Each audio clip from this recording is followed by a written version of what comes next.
Australian SAS Who Dares Wins. Special Air Service Regiment, SASR, also called Special Air Service, SAS, Australian Special Forces unit that exists within Australia's Special Operations Command. The unit was formed in July 1957 as the first Special Air Service Company, Royal Australian Infantry, and it was modelled on the British Special Air Service. The SAS company consisted of a headquarters and 4 platoons comprising about 200 all ranks by the time it became part of the Royal Australian Regiment in 1960. The company was expanded to a regiment and renamed the Special Air Service Regiment, SASR, on September 4, 1964.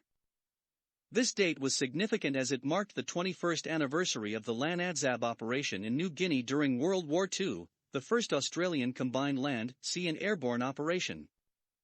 Their sandy-colored beret readily identifies members of the regiment, who are SAS qualified, and its distinctive badge depicting the flaming sword Excalibur, and the words "Who Dares Wins."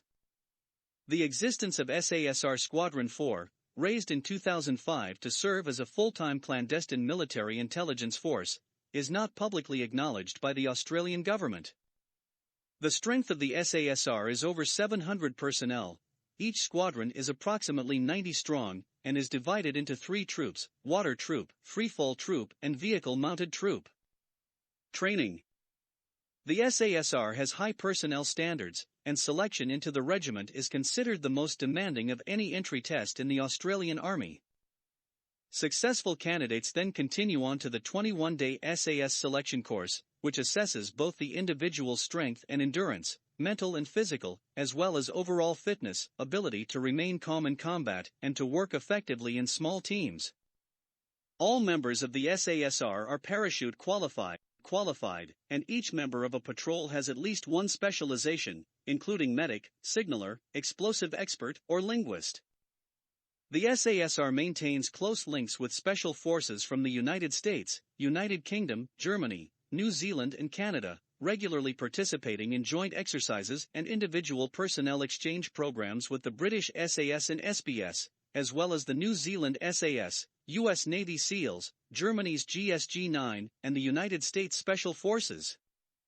Missions. The SAS acts as a force multiplier, enabling our key agencies to complete tasks they would be unable to do alone.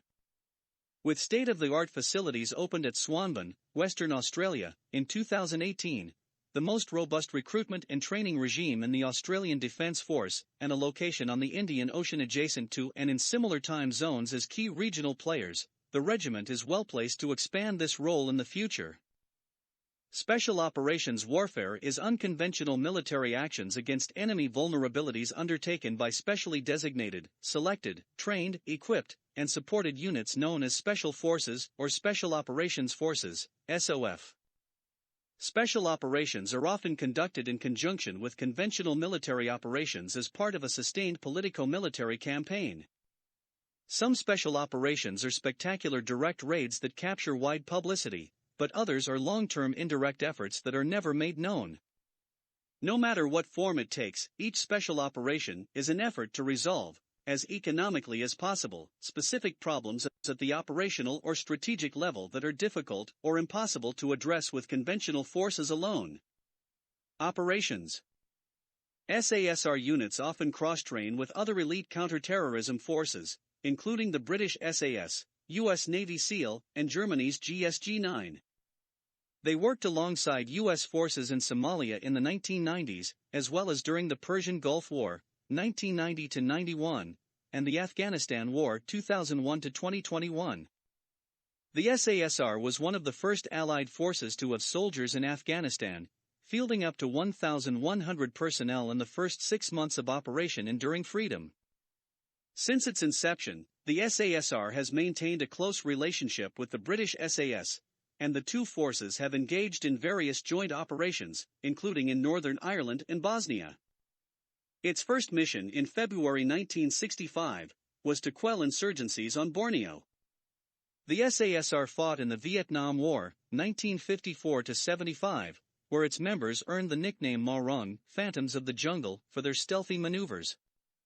Since Vietnam, the SASR has assumed dual roles: green operations, which encompass Army Special Operations responsibilities, and black operations, or counter-terrorist actions. From 1966, SASR squadrons rotated through Vietnam on year-long deployments, with each of the 3 Sabre squadrons completing 2 tours before the last squadron was withdrawn in 1971.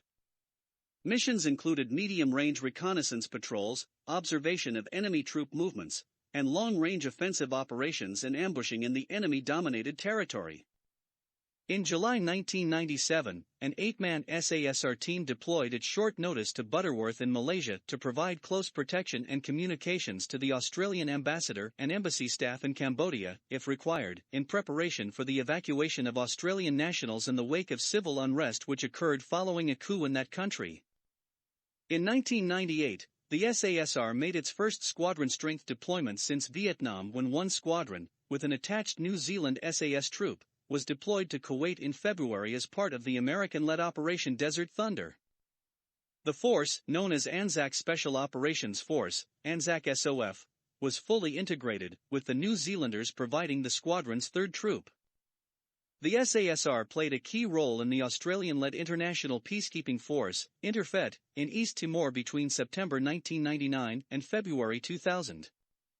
In October 2001, the Australian government announced that it was sending a Special Forces task group built around an SASR squadron to participate in the campaign against Al-Qaeda and the Taliban in Afghanistan, designated Operation Slipper.